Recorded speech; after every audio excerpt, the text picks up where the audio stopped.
আসসালামু আলাইকুম। আমন্ত্রণ বাংলাভিশন সংবাদে আপনাদের সাথে আছি নাদিরা আশরাফ। শুরুতেই বিআরবি কেবল সংবাদ শিরোনাম। খাদ্যের পর এবার টার্গেট পুষ্টির নিরাপত্তা, জানিয়েছেন প্রধানমন্ত্রী। ভালো ফসল উৎপাদনের জোনিং ম্যাপ তৈরির আহ্বান।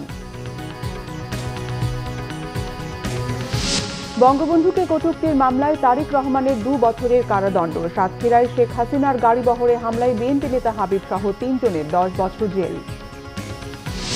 এ মাসের শেষ নাগাদ জাতিসংঘের 1,28,00,000 ডোজ করোনা টিকা পাচ্ছে বাংলাদেশ। পর্যাপ্ত টিকা আছে সরকারের কাছে, জানিয়েছেন স্বাস্থ্যমন্ত্রী। মিয়ানমারের সোশ্যাল মিডিয়া বন্ধ। এনএলডির কয়েকটি অফিসে সেনা অভিযান। রোহিঙ্গা প্রত্যাবাসনের চেষ্টা অব্যাহত রাখার আহ্বান ঢাকায় মার্কিন রাষ্ট্রদূতের। মেহেদী মিরাজের সেঞ্চুরিতে চট্টগ্রাম টেস্টে প্রথম ইনিংসে বড় স্কোর বাংলাদেশের। দ্বিতীয় দিন শেষে 355 রানে এগিয়ে টাইগাররা। দেখছিলেন বিআরবি কেবল সংবাদ শিরোনাম, এবার বিস্তারিত। খাদ্য নিরাপত্তা নিশ্চিত করা হয়েছে। এবার পুষ্টির চাহিদা পূরণ ও উৎপাদন বৃদ্ধির জন্য কৃষিতে গবেষণার উপর সবচেয়ে গুরুত্ব দেওয়া হয়েছে বলে জানিয়েছেন প্রধানমন্ত্রী শেখ হাসিনা।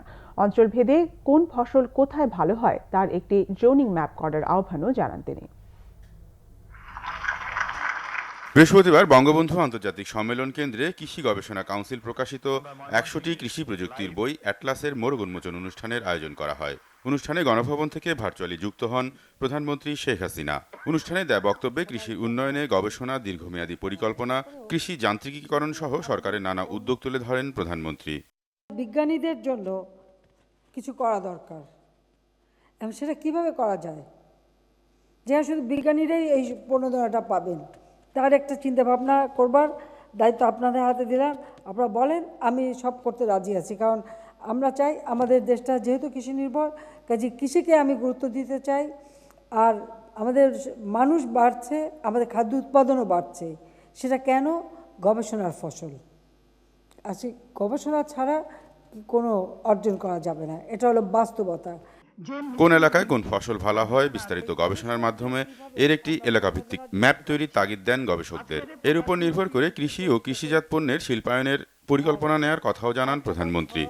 দেশের মাটির উর্বরতা এবং পরিবেশ বিবেচনা করে আমাদের কোন অঞ্চলে কোন ফসল সব থেকে ভালো এবং বেশি উৎপাদন এবং উন্নত মানের উৎপাদন হতে পারে, তারও একটা জোন ম্যাপ করা দরকার। এই ম্যাপিংটা খুব বেশি প্রয়োজন।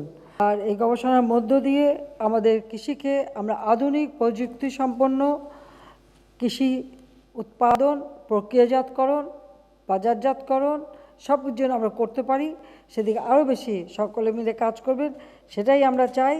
বাংলাদেশ আজকে এগিয়ে যাচ্ছে, বাংলাদেশ এগিয়ে যাবে ফসল চাষ। মহামারীর মধ্যে খাদ্য নিরাপত্তা নিশ্চিত করার পাশাপাশি অর্থনীতি সচল রাখতে কৃষি এবং কৃষকদের গুরুত্বপূর্ণ ভূমিকার কথাও তুলে ধরেন প্রধানমন্ত্রী শেখ হাসিনা। শুভেচ্ছা, আসসালামু আলাইকুম। রকুনুজ্জামান, বাংলাভিশন, ঢাকা।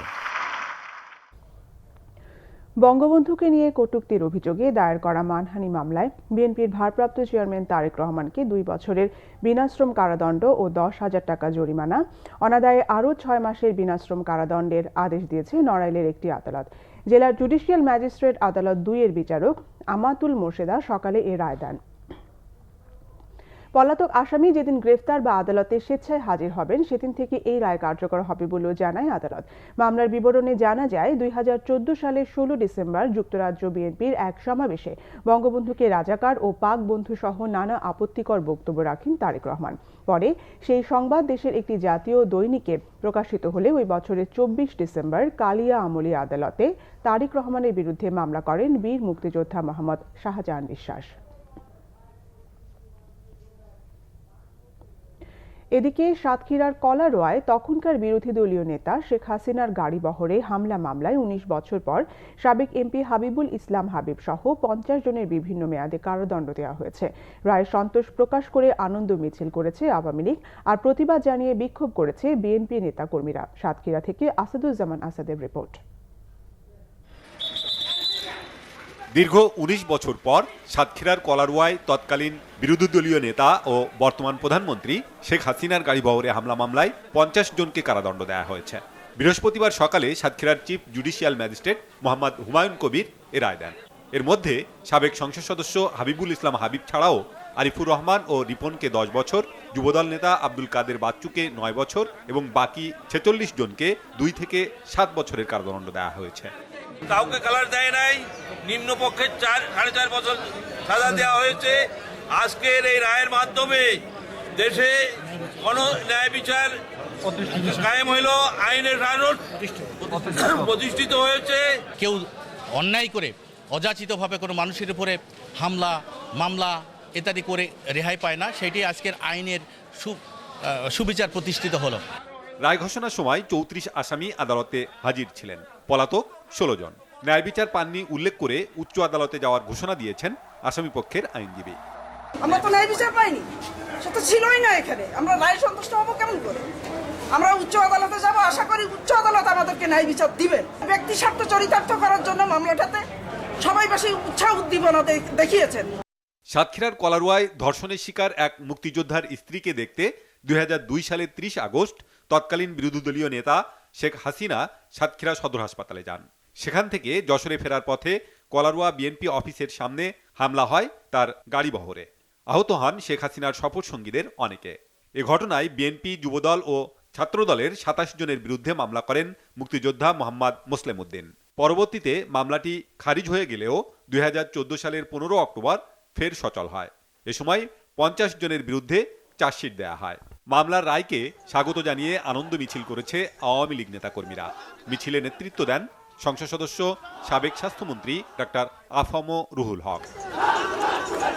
এদিকে রায়ের প্রতিবাদে বিক্ষোভ মিছিল ও সমাবেশ করেছে বিএনপি নেতাকর্মীরা। কোর্ট চত্বর থেকে মিছিলটি বের করে তারা। পরে নিউ মার্কেট চত্বরে সমাবেশ হয়। Banglavision news desk. আওয়ামী লীগের সাধারণ সম্পাদক ওবায়দুল কাদের বলেছেন, বিএনপির অগণতান্ত্রিক আচরণ ও ষড়যন্ত্রের রাজনীতি বাংলাদেশের গণতন্ত্রের বিকাশে প্রধান বাধা। তিনি বলেন, দেশে বিদেশে এখনও গণতন্ত্র ও উন্নয়ন বিরোধী অপশক্তি সক্রিয়। এই অপশক্তি মোকাবিলায় শেখ হাসিনার হাতকে শক্তিশালী করতে সবাইকে ঐক্যবদ্ধ থাকতে হবে। ওবায়দুল কাদের সকালে তার সরকারি বাসভবনে নিয়মিত ব্রিফিংয়ে এসব কথা বলেন। ইকোনমিস্ট ইন্টেলিজেন্স ইউনিটের গণতন্ত্র সূচক 2020-এ বাংলাদেশের আরও 4 ধাপ আগানো প্রসঙ্গে তিনি বলেন, করোনা মহামারীতে বিশ্বের বিভিন্ন দেশে যখন গণতন্ত্রের পরিসর সংকুচিত হয়েছে, সেখানে বাংলাদেশের এই অগ্রগতি শেখ হাসিনা সরকারের গণতন্ত্রের অগ্রযাত্রাকে এগিয়ে নেওয়ার বৈশ্বিক স্বীকৃতি। বিএনপি নিজেদের অতীত ভুলে গিয়ে সরকারের সমালোচনা করতে জানিয়ে আওয়ামী লীগ সাধারণ সম্পাদক বলেন, বিএনপি নিজেই অন্ধকারে অলিগলি খুঁজে ব্যর্থ হয়ে কর্মীদের রোষানল থেকে বাঁচতে এখন আবোল তাবোল বকছে। বিভাগীয় জনগণ মনে করে তাদের অগণতান্ত্রিক আচরণ এবং ষড়যন্ত্রের রাজনীতি দেশের গণতন্ত্র বিকাশের অন্যতম বাধা। তারা নিজেদের অতীত ভুলে গিয়ে সরকারের সমালোচনা করছে। তাদের ভাষায় সরকার নাকি উন্মাদ হয়ে গেছে। আসলে ক্ষমতা ফিরে পেতে বিএনপি এখন উন্মত্ত, তাকে নির্দেশ দেওয়া। তথ্যমন্ত্রী ডক্টর হাসান মাহমুদ বলেছেন, যারা বলেছিল মানুষ ভ্যাকসিন নেবে না, ভ্যাকসিন এখন তাদের দিকে তাকিয়ে ভেঙচি কাটছে। সচিবালয়ে বায়োটেকের গবেষক দলের সঙ্গে মতবিনিময় শেষে এই মন্তব্য করেন তিনি। তথ্যমন্ত্রী বলেন, অনেকেই বলেছিলেন মানুষ ভ্যাকসিন নেবে না, কিন্তু তাদের কথা মিথ্যা হয়েছে। সমালোচকরা দেশে ভ্যাকসিন আসবে না বলেও বিভ্রান্তি ছড়িয়েছিল, কিন্তু তাদের কথা মিথ্যা প্রতিপন্ন করে জানুয়ারিতে দেশে ভ্যাকসিন এসেছে। বাংলাদেশেও ভ্যাকসিন উৎপাদন করতে পারছে জানিয়ে এজন্য তিনি বায়োটেক গবেষকদের ধন্যবাদ জানান। বায়োটেকের গবেষক ডক্টর কাকুন নাগ বলেন, বায়োটেকের বঙ্গোভ্যাক্স সিঙ্গেল ডোজ ভ্যাকসিন হবে, দ্বিতীয়বার নিতে হবে না। এটি বিশ্বের সবচেয়ে নিরাপদ ভ্যাকসিন হবে বলেও জানান তিনি।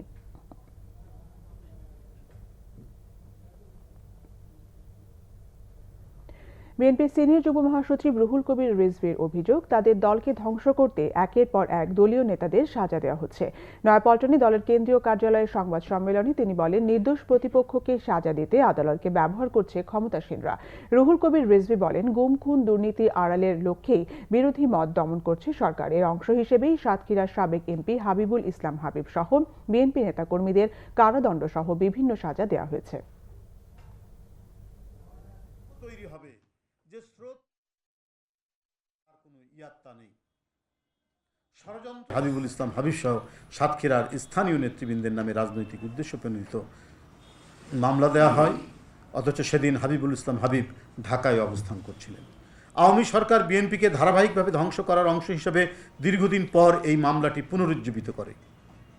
বর্তমান দেশের রাজনৈতিক পরিস্থিতি অনিশ্চয়তা বিরাজ করছে। এই মিথ্যা মামলাটিকে যে আওয়ামী লীগ প্রতিশোধ গ্রহণের খেলায় মেতেছে তার প্রমাণ ঢাকা থেকে একজন এডিশনাল অ্যাটর্নি জেনারেল ও 3 জন ডেপুটি অ্যাটর্নি জেনারেলকে সাতক্ষীরায় পাঠানো হয়েছিল মামলাটিকে নিজেদের অনুকূলে নিয়ে আসার জন্য, যা নজিরবিহীন ঘটনা। স্বাস্থ্যমন্ত্রী জাহিদ মালিক জানিয়েছেন, সরকারের হাতে পর্যাপ্ত টিকা মজুদ আছে, তাই প্রথম মাসে কত সংখ্যক মানুষকে টিকা দেওয়া হবে সেটি বিষয় নয়, পর্যায়ক্রমে সবাইকেই এটি দেওয়া হবে। দুপুরে বিশ্ব ক্যান্সার দিবস উপলক্ষে আয়োজিত এক অনুষ্ঠান শেষে মন্ত্রী আরও জানান, এ পর্যন্ত 1.5 লাখ মানুষ টিকা পেতে অনলাইনে নিবন্ধন করেছেন। জাতীয় ক্যান্সার গবেষণা ইনস্টিটিউট ও হাসপাতালের এই আলোচনা সভায় উঠে আসে ক্যান্সার চিকিৎসায় বাংলাদেশের সীমাবদ্ধতা ও সম্ভাবনার কথা।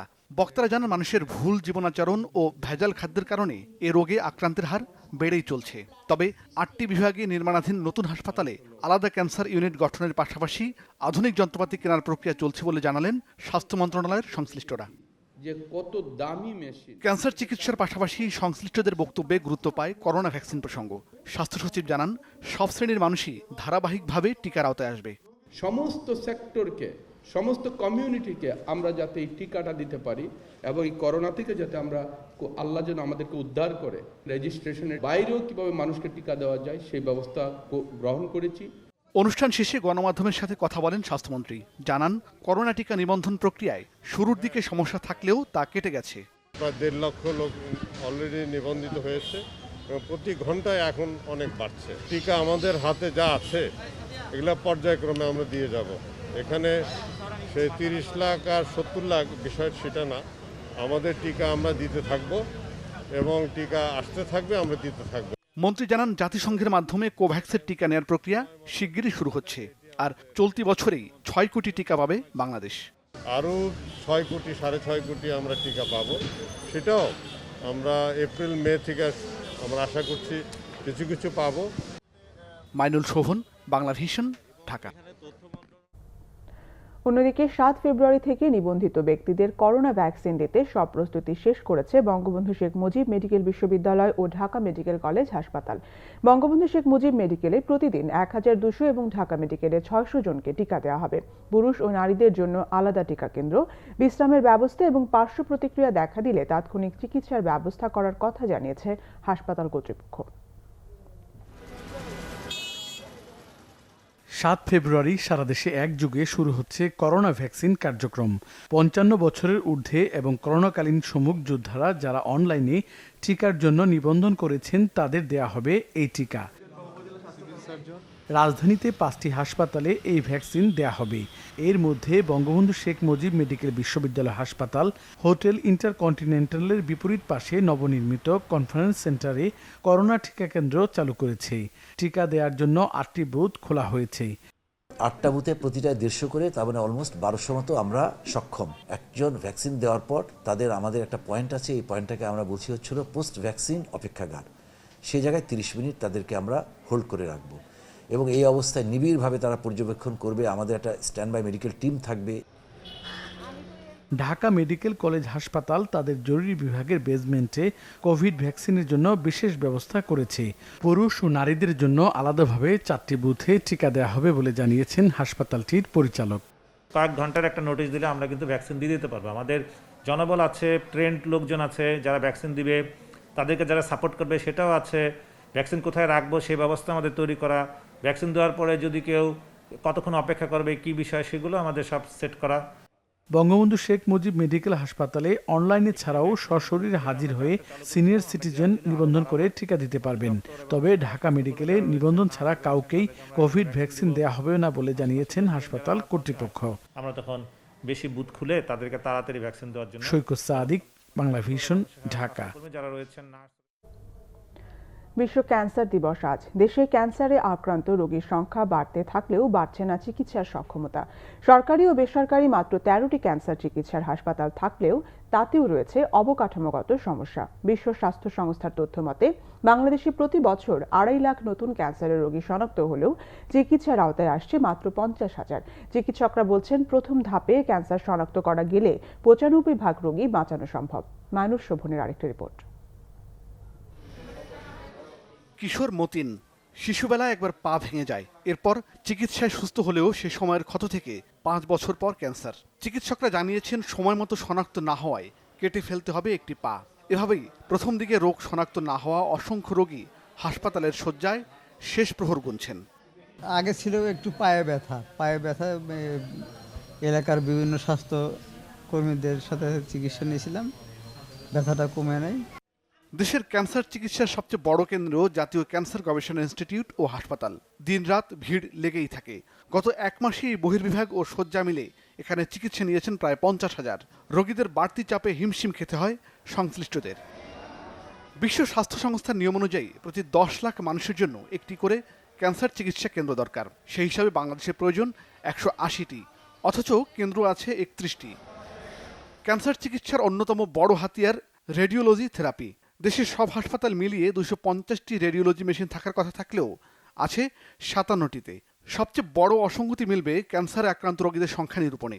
বাংলাদেশে রোগীদের সংখ্যা নিয়ে বিশ্ব স্বাস্থ্য সংস্থার কাছে কিছুটা তথ্য থাকলেও এ নিয়ে নেই নির্দিষ্ট সরকারি হিসেব। তবে ডাটাবেজ তৈরির কাজ চলছে বলে জানালেন এই কর্মকর্তা। আমাদের 10 লাখ লোকের জন্য একটা করে ক্যান্সার সেন্টার দরকার। তাহলে আমাদের ধরেন 16 কোটি 18 কোটি মানুষ ধরলে আমাদের 160 থেকে 180টা সেন্টার দরকার। সেখানে সরকারি বেসরকারি মিলাই আমাদের আছে 31টা। একটা হলো যে হাসপাতাল বেসড ক্যান্সার রেজিস্ট্রি হয়, একটা হচ্ছে যে পপুলেশন বেসড। তো আমাদের কোনোটাই সঠিকভাবে কার্যকর না। ক্যান্সার শনাক্তে স্ক্রিনিং ব্যবস্থা সহজলভ্য নয়। ব্যাপকভাবে এই ব্যবস্থা চালুর পাশাপাশি কিছু ক্ষেত্রে ভ্যাকসিনেশন কার্যক্রম চালুর পরামর্শ বিশেষজ্ঞ চিকিৎসক ডাক্তার মোস্তাক হোসেনের। 2.5 লক্ষ থেকে 3 লক্ষ রোগী প্রতি বছর যোগ হচ্ছেন। এর মধ্যে 50,000-এর মতো রোগী ট্রিটমেন্ট নিচ্ছেন। সারা পৃথিবীতেই ক্যান্সার সূচনায় নির্ণয়ের জন্য স্ক্রিনিং পদ্ধতি, কিছু ইনভেস্টিগেশন বয়স ভেদে, নারী পুরুষ ভেদে চালু আছে। এটি আমাদের দেশে অফিসিয়ালি চালু নাই। দেশে ক্যান্সারে আক্রান্ত হয়ে প্রতি বছর 1 লাখেরও বেশি মারা যায়, এমন তথ্য বিশ্ব স্বাস্থ্য সংস্থার। তবে মৃতদের সংখ্যা নিয়ে সঠিক পরিসংখ্যান নেই সরকারের কাছে। তাই জেলা পর্যায়ে এর চিকিৎসা সক্ষমতা বাড়ানোর পাশাপাশি সঠিক নীতিমালা প্রয়োজন বলে মনে করেন সংশ্লিষ্টরা। মাইনুল শোভন, বাংলা ভিশন, ঢাকা। এবছর বিভিন্ন ক্ষেত্রে অবদানের জন্য 21 বিশিষ্ট নাগরিককে 21 পদক প্রদানের সিদ্ধান্ত নেওয়া হয়েছে। সন্ধ্যায় সংস্কৃতি মন্ত্রণালয় থেকে পাঠানো সংবাদ বিজ্ঞপ্তিতে এই তথ্য জানানো হয়। বিজ্ঞপ্তিতে জানানো হয়, ভাষা আন্দোলন, শিল্পকলা, শিক্ষা ও গবেষণা সহ মোট 9টি ক্ষেত্রে এই স্বীকৃতি প্রদান করা হবে। ভাষা আন্দোলনে মরহুম মোতাহার হোসেন তালুকদার সহ এবছর 3 জনকে, মরণোত্তর শিল্পকলায় ডক্টর ভাস্বর বন্দ্যোপাধ্যায়, রাইসুল ইসলাম আসাদ সহ মোট 7 জনকে পুরস্কারের জন্য মনোনীত করা হয়। এছাড়াও সাংবাদিকতায় অজয় দাশগুপ্ত, গবেষণায় ডক্টর সমীর কুমার সাহা ও অর্থনীতিতে ডক্টর মির্জা আব্দুল জলিলকে এই স্বীকৃতি দেওয়া হয়।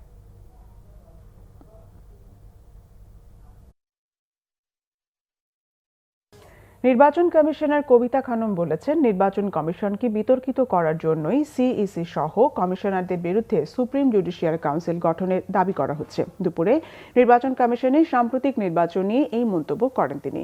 বলেন, যে কোনো প্রতিষ্ঠানের বিরুদ্ধে অডিট আপত্তি আসতে পারে, তবে অডিট আপত্তি মানেই দুর্নীতি নয় বলে জানান তিনি।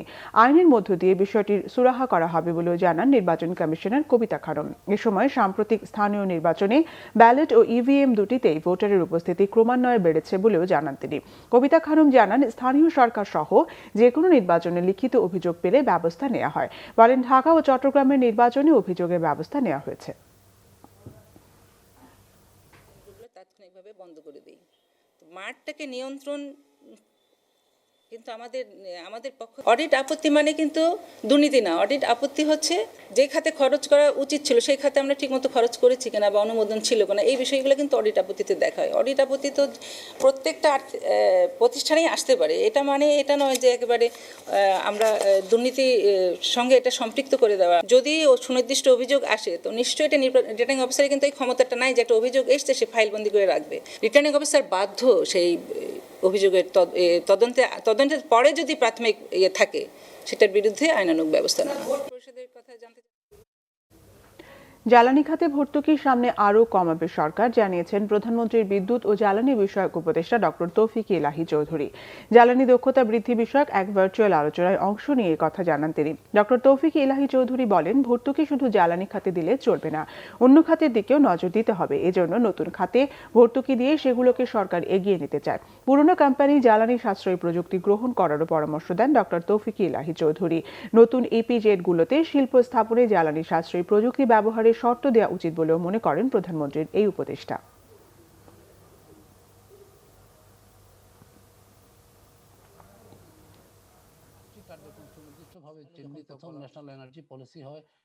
বিদ্যুৎ বা জ্বালানির যে দাম রেখেছি, এটা আমরা সরকার থেকে এটাকে সাবসিডাইজ প্রাইসে দেওয়া হচ্ছে। এখনই যদি সবকিছু সরকার মার্কেট প্রাইস করে তাহলে তাদের পক্ষে সম্ভব না। কিন্তু এটাও কথা যে আমাদের বিদ্যুৎ এবং জ্বালানি খাতে যে পরিমাণ সরকারি সমর্থন হচ্ছে, এটাকে আস্তে আস্তে কমিয়ে সরকার অন্যান্য দিকে বিনিয়োগ করবে। সংস্কৃতি বিষয়ক প্রতিমন্ত্রী কে এম খালিদ বলেছেন, বিএনপি ও জামাতের পৃষ্ঠপোষকতায় বাংলাদেশের বিরুদ্ধে গুজব ও অসত্য তথ্য ছড়াচ্ছে বিএনপি। বিকেলে জাতীয় গ্রন্থাগার দিবস উদযাপন উপলক্ষে শাহবাগের গণগ্রন্থাগার মিলনায়তনে আয়োজিত সংবাদ সম্মেলনে প্রতিমন্ত্রী একথা বলেন। কে এম খালিদ আরও বলেন, মুজিব বর্ষের অঙ্গীকার ঘরে ঘরে গ্রন্থাগার প্রতিপাদ্যে এবার পালিত হবে জাতীয় গ্রন্থাগার দিবস।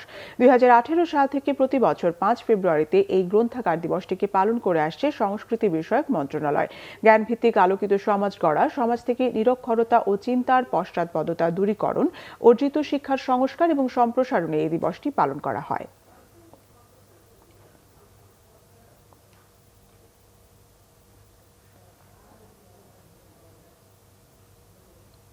কল্যাণ পার্টির চেয়ারম্যান অবসরপ্রাপ্ত মেজর জেনারেল সৈয়দ মোহাম্মদ ইব্রাহিম বীর প্রতীক বলেছেন, জাতীয় ঐক্যফ্রন্টে যাওয়া বিএনপির ভুল সিদ্ধান্ত ছিল।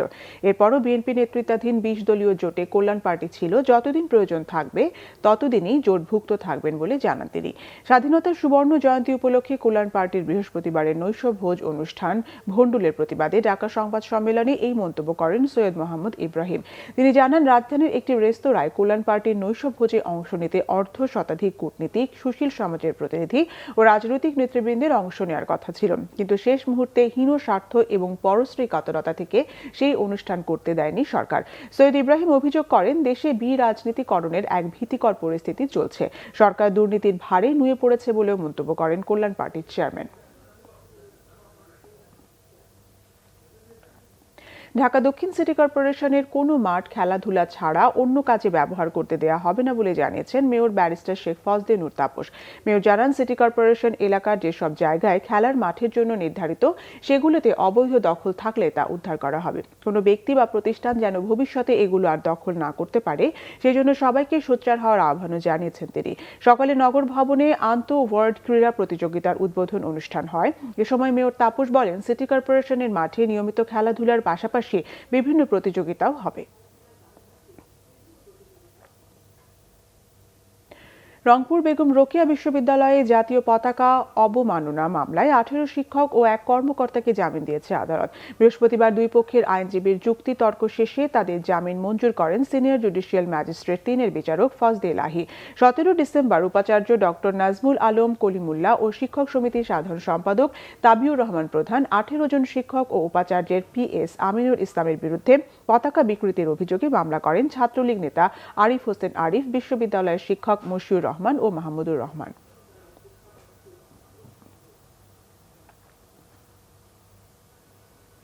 করোনা ভাইরাসের কারণে বেশ কিছুদিন কাজের ধীরগতি থাকলেও আবারও পূর্ণ উদ্যমে এগিয়ে চলেছে ঢাকা পটুয়াখালী মহাসড়কের লেবুখালীতে নির্মাণাধীন পায়রা সেতুর নির্মাণ কাজ। প্রকল্প সংশ্লিষ্টরা বলছেন, সব ঠিক থাকলে এই বছরের জুনে সেতুটি চলাচলের জন্য খুলে দেওয়া হতে পারে। পটুয়াখালী থেকে KM শাহাদাত হোসেনের report. Kuwait fund for Arab economic development, opaque fund for international development এবং বাংলাদেশ সরকারের অর্থায়নে 1170 কোটি টাকা ব্যয়ে লেবুখালীর পায়রা নদীতে নির্মিত হচ্ছে দেশের দ্বিতীয় এক্সট্রা ডোজড কেবল স্টেট ব্রিজ। প্রকল্পটি বাস্তবায়ন করছে চীনের ঠিকাদারি প্রতিষ্ঠান লঞ্জিয়ান ব্রিজ অ্যান্ড রোড কনস্ট্রাকশন। এরই মধ্যে মূল সেতুর 70% এবং পুরো প্রকল্পের 60% কাজ শেষ হয়েছে। সেতুর দৈর্ঘ্য প্রায় 1.5 কিলোমিটার এবং প্রস্থ 20 মিটার। ব্রিজটি কেবল দিয়ে দুই পাশে সংযুক্ত করা থাকবে, ফলে নদীর মাঝখানে একটি মাত্র পিলার ব্যবহার করা হয়েছে। খরস্রোতা পায়রা নদীর তীর সংরক্ষণের কাজও চলছে। গত ডিসেম্বরে প্রকল্প শেষ হবার কথা থাকলেও নানা কারণে তা হচ্ছে না, জানালেন প্রকল্প পরিচালক। বর্ষার কারণে এবং করোনার কারণে আমাদের আরেকটা বড় কম্পোনেন্ট আছে, যেটা আমরা রিভার ট্রেনিং ওয়ার্ক, সেখানে আমরা পিছিয়ে ছিলাম। তো ইতিমধ্যে আমরা প্রায় 25% আমাদের অগ্রগতি হয়েছে। আমরা চেষ্টা করব আগামী জুনের মধ্যে আমরা সার্বিক কাজ সম্পন্ন করে ব্রিজটা জনসাধারণের জন্য উন্মুক্ত করা। পটুয়াখালীর পায়রা সমুদ্র বন্দর, তাপবিদ্যুৎ কেন্দ্র সহ সাগরকন্যা কুয়াকাটার সাথে সারা দেশের সড়ক যোগাযোগে নতুন দিগন্তের সূচনা করবে এই সেতু। আমি বলবো এটি বাস্তবায়িত হলে যে আমাদের দক্ষিণাঞ্চল যে তাপবিদ্যুৎ কেন্দ্র, পায়রা সমুদ্র বন্দর, কুয়াকাটা বন্দর এবং মাননীয় প্রধানমন্ত্রী তালতলি যে আমাদের যে জাহাজের জন্য যে স্টেশন বন্দর দিয়েছে, যেটা আমাদের জাহাজ কাটার জন্য যে চিটাং আছে যেটা দিয়েছে, এটা আমূল পরিবর্তন হবে আমাদের অর্থনীতিতে। দক্ষিণাঞ্চলের উন্নয়নের বড় মাইলফলক এই সেতু নির্মাণ কাজ শেষ হওয়ার অপেক্ষায় ওই অঞ্চলের মানুষ। Bangla vision news desk. IT গ্রাম হিসেবে পরিচিতি পেয়েছে লালমনিরহাট সদর উপজেলার দুরাকুটি গ্রামটি। কিছুদিন আগেও যা ছিল মাদকের করাল গ্রাসে, ঘরে ঘরে ছিল শিক্ষিত বেকার, সেই গ্রামটি এখন আউটসোর্সিং এর মাধ্যমে হাঁটছে আলোর পথে। লালমনিরহাট প্রতিনিধি এস দিলীপ রায়ের রিপোর্ট। বদলে গেছে লালমনিরহাট সদর উপজেলার দুরাকুটি গ্রামটির চিত্র। আউটসোর্সিং এর মাধ্যমে অনলাইনে গ্রাফিক্স ডিজাইনের আয় এনে দিয়েছে পরিবর্তন। দুরাকুটি গ্রামটির শিক্ষিতরা আর বেকার থাকছেন না। করোনা মহামারীতেও চলছে তাদের আয়, সংসারে এসেছে সচ্ছলতা। বাল্যবিয়ের কবলে পড়া দুরাকুটির আকলিমা আক্তার আখিরি জীবন বদলে দিয়েছে আউটসোর্সিং ইনকাম। কলেজ ছাত্রী জান্নাতুল ফেরদৌসি, গৃহবধূ মাকসুদা আক্তারও আউটসোর্সিং আয়ে পরিবর্তন এনেছেন সংসারে। তাদের মতো পাল্টে গেছে গ্রামের আরো অনেকের জীবন। কোনো মেয়ে যেন থেমে না থাকে, আমার মতো সবাই যেন চেষ্টা করে ঘরে বসে থাকে কিছু করে আর্ন করার। এখানে কোনো প্রতিবন্ধকতা নেই, যেমন আমি লেখাপড়া করতে পারতেছি, পাশাপাশি কাজও করতে পারতেছি। চাকরি থেকে মোটামুটি অনেক ভালো ইনকাম করতেছি। মোটরসাইকেল কিনছি একটা 2 লাখ টাকা দিয়ে, রিসেন্ট গেল 7 লক্ষ টাকা দিয়ে একটা জমি কিনলাম, আবার বাড়ি করতেছি আর কি, বিল্ডিং। সংসার থেকে শুরু করে ব্যক্তিগত সবকিছু মেনটেন করতে পারছি খুব সহজে ইনশাআল্লাহ ফাইন্যান্সিয়ালি। এটা খুব ইজি একটা বিষয়, কিন্তু প্যাশনেট থাকতে হবে। এরকম যে আমরা অনেকে হয় কি যে সে ইনকাম করতেছে, ও ইনকাম করতেছে, আসলে এটা দেখে আমরা আসি, কিন্তু আসলে তা না। ব্যাপারটা হচ্ছে এরকম যে আপনার কাছে স্কিলটা ডেভেলপ করতে হবে। যারা আমরা ফ্রিল্যান্সিং করি তারা সৎভাবে উপার্জন করি এবং সৎভাবে সেই টাকা দিয়ে জীবিকা নির্বাহ করি। এ কাজে বিপ্লব ঘটিয়েছেন গ্রামের জাহাঙ্গীর আলম। এ পর্যন্ত 1000-এরও বেশি শিক্ষিত বেকারকে বিনামূল্যে হাতে কলমে প্রশিক্ষণ দিয়ে আয়ের সুযোগ করে দিয়েছেন তিনি। আউটসোর্সিং এর মাধ্যমে প্রতি মাসে 1 কোটিরও বেশি টাকা আয় করছেন দুরাকুটি গ্রামটির ফ্রিল্যান্সাররা। যে এরকম করে যদি বাংলাদেশের প্রত্যেকটা গ্রামকে যদি হচ্ছে এরকম টেকনোলজি ফ্রেন্ডলি একটা এনভায়রনমেন্ট দেওয়া যায়, তাহলে আমাদের এই গ্রামের মতো যদি আমাদের এই গ্রাম থেকে 1 কোটি টাকা রেমিটেন্স আমরা নিয়ে আসতে পারি, তাহলে আরও অন্যান্য গ্রাম থেকেও কিন্তু আরও অনেক এরকম রেমিটেন্স আমরা নিয়ে আসতে পারি। আমরা কিন্তু ইন্টারন্যাশনালি বিজনেস করছি এবং এটা একটা মজার ব্যাপার যে গ্রামে বসে থেকে আমি কি আমার বিজনেস কিন্তু রেজিস্ট্রেশন ইউএসএ এবং ইউকেতে। দুরাকুটিতে সরকারি পৃষ্ঠপোষকতায় অনলাইনে আয়ের ইনস্টিটিউশন চালুর দাবি দিন বদলের কারিগরদের। Bangla vision news desk. মিয়ানমারের সেনা অভ্যুত্থানের কারণে 2 দিন বন্ধ থাকার পর পণ্যবাহী ট্রলার আসতে শুরু করেছে টেকনাফ স্থলবন্দরে। টেকনাফ স্থলবন্দরের মিয়ানমার থেকে আমদানি রপ্তানি 2 দিন বন্ধ থাকায় জীবন জীবিকা নিয়ে হতাশ হয়ে পড়েন শ্রমিকরা। তবে বুধবার আচার ও শুটকিবাহী 2টি ট্রলার টেকনাফ বন্দরে ভিড়ে, ফলে কর্মচাঞ্চল্য ফিরে আসায় খুশি বন্দরের ব্যবসায়ী ও শ্রমিকরা। ব্যবসায়ীরা বলেছেন, সেনা অভ্যুত্থানের পর আমদানি রপ্তানি স্বাভাবিক থাকবে কিনা এটা নিয়ে তারা সংশয়ে ছিলেন। এদিকে বন্দরের শুল্ক কর্মকর্তা গৌরাঙ্গ ভট্টাচার্য জানান, পণ্যবাহী ট্রলার আসতে থাকায় বন্দরের কার্যক্রম আগের মতোই স্বাভাবিক হবে।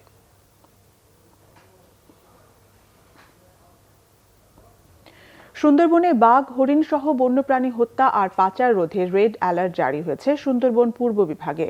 পূর্ব সুন্দরবন বিভাগের বিভাগীয় বন কর্মকর্তা বেলায়েত হোসেন মৌখিকভাবে বুধবার রেড অ্যালার্ট বাস্তবায়ন করতে সংশ্লিষ্ট সকল ফাঁড়ি ও ক্যাম্পগুলোকে নির্দেশনা দেন। সম্প্রতি বনের ভেতর ও সংলগ্ন এলাকায় বন্যপ্রাণী নিধন বেড়ে যাওয়ায় এই রেড অ্যালার্ট জারি করা হয়। পাশাপাশি বন রক্ষীদের টহল জোরদার করার নির্দেশনা দেওয়া হয়েছে। এছাড়া বনে ছোট ডিঙি নৌকা চলাচলের উপরও সাময়িক নিষেধাজ্ঞা দেওয়া সহ কোনো স্টেশন এলাকায় সব ধরনের পাস পারমিট ইস্যু বন্ধ ঘোষণা করা হয়। সুন্দরবনে বৈধ পাস পারমিট নিয়ে যেসব জেলে বনজীবী গিয়েছিলেন তাদের বন থেকে বেরিয়ে আসতে নির্দেশ দিয়েছে বন বিভাগ। বিভিন্ন আইন প্রয়োগকারী সংস্থা বন্যপ্রাণী নিধন রোধে ব্যাপক অভিযান চালালেও কোনোভাবেই থামছে না সুন্দরবনে বন্যপ্রাণী হত্যা। গত 3 দিনে 4টি মাথা সহ 109 কেজি হরিণের মাংস জব্দ এবং 5 শিকারীকে আটক করা হয়েছে। মার্কিন মিশনারি ও শিক্ষাবিদ নটরডেম কলেজের সাবেক অধ্যক্ষ ফাদার জোসেফ এস পিশোতো আর নেই।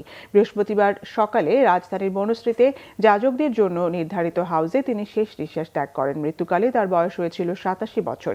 তিনি 1976 সাল থেকে 1998 সাল পর্যন্ত নটরডেম কলেজের অধ্যক্ষ ছিলেন। 50 বছরের বেশি সময় ধরে শিক্ষকতা করা এই শিক্ষাবিদ মৃত্যুর আগ পর্যন্ত নটরডেম ইউনিভার্সিটি বাংলাদেশের ট্রেজারার ছিলেন।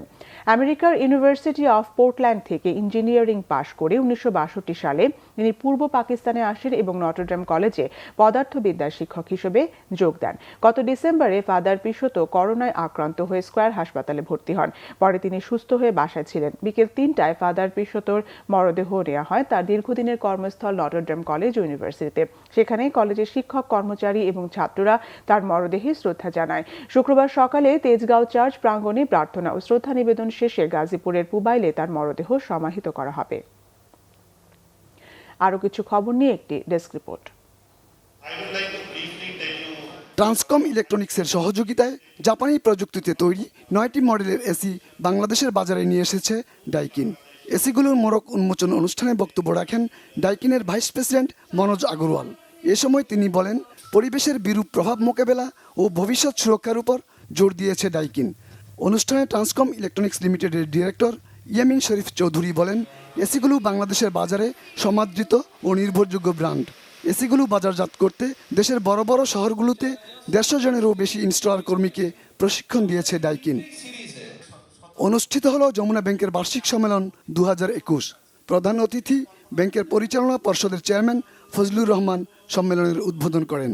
এতে বিশেষ অতিথি ছিলেন যমুনা ব্যাংক ফাউন্ডেশনের চেয়ারম্যান আলহাজ নূর মোহাম্মদ, ব্যাংকের পরিচালক শাহিন মাহমুদ ও মোহাম্মদ সিরাজুল ইসলাম ভরসা, স্বতন্ত্র পরিচালক মোহাম্মদ রফিকুল ইসলাম, ব্যাংকের উপব্যবস্থাপনা পরিচালক মোহাম্মদ আব্দুল সালাম, মোহাম্মদ ফজলুর রহমান চৌধুরী ও নূর মোহাম্মদ।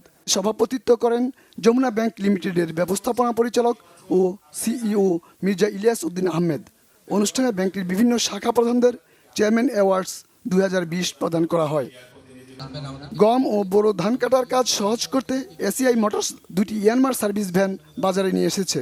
প্রতিষ্ঠানের প্রধান কার্যালয় তেজগাঁওয়ের এসিআই সেন্টারে আজ সার্ভিস ভ্যান দুটির উদ্বোধন করা হয়। অনুষ্ঠানে উপস্থিত ছিলেন এসিআই মোটরসের ব্যবস্থাপনা পরিচালক ডক্টর ফাহ আনসারি, নির্বাহী পরিচালক সুব্রত রঞ্জন দাস সহ অন্য কর্মকর্তারা। মোবাইল ফোনের জগতে যাত্রা শুরু করেছে হালিমা গ্রুপ। হালিমা মোবাইল নামে সমকালীন প্রযুক্তির T1 এবং H1 মডেলের মোবাইল ফোন সেট এখন বাজারে পাওয়া যাচ্ছে।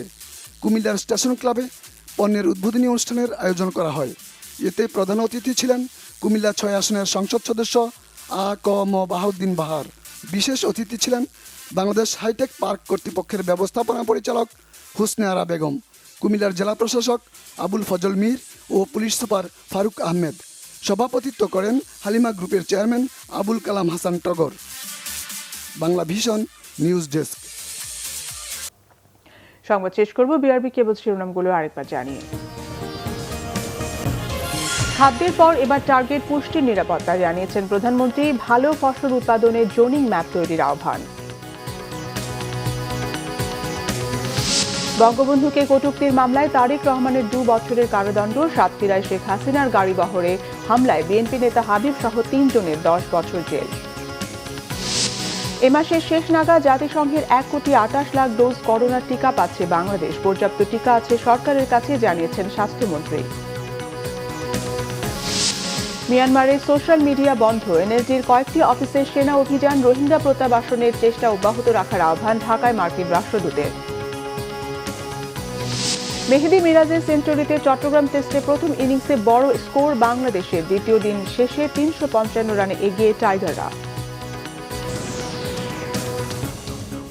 এ ছিল এখনকার মতো, পরের সংবাদ রাত 1টায়। এছাড়া বাংলাভিশন সংবাদ ও সংবাদ সংশ্লিষ্ট অনুষ্ঠান দেখতে ভিজিট করুন www.banglavision.tv ও facebook.com/banglavision এবং সাবস্ক্রাইব করুন youtube.com/banglavision news। সঙ্গে থাকার ধন্যবাদ।